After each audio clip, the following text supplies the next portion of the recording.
In today's video, I'm going to teach you how to change my YouTube Music subscription.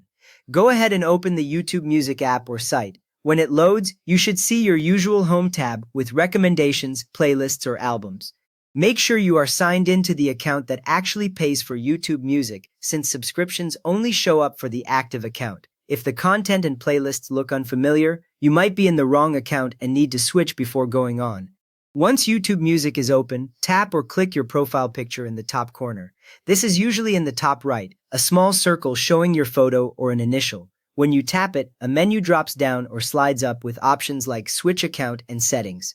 That little menu is where Google hides all your account and payment-related controls for YouTube services, so whenever you need anything tied to billing, you will come back here. From that profile menu, tap Paid Memberships. After you select it, YouTube Music will open a page that lists any active or past subscriptions linked to your Google account. On this screen, you might see YouTube Music Premium on its own, or YouTube Premium if you already have the bundle. If nothing appears, that usually means you are either not subscribed on this account or you subscribed through a different platform that does not show here. Next up, under Membership, click on the existing subscription. This is usually a row with the plan name, such as YouTube Music Premium, the price per month, and a small arrow or Manage button. When you click it, you go into a detail page for that one subscription.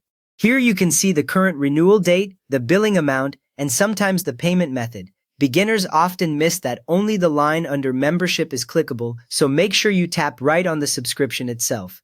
With the details open, select the new plan tier such as YouTube Premium or a family plan, then follow the prompts to complete the checkout process to change over immediately.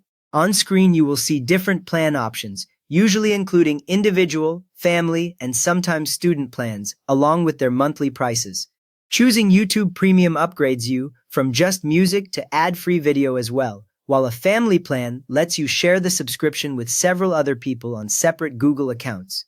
When you click your chosen plan, YouTube Music guides you through confirmation screens and payment steps, like confirming the price and agreeing to the new terms. The change takes effect as soon as you finish the checkout flow, and the membership page will now show the updated plan name and next billing date, so you can confirm the switch worked. You have now successfully changed your YouTube Music subscription to a new plan tier that better fits how you listen. If this helped you sort out your YouTube Music plan, please give the video a quick thumbs up and subscribe if you want more simple guides like this.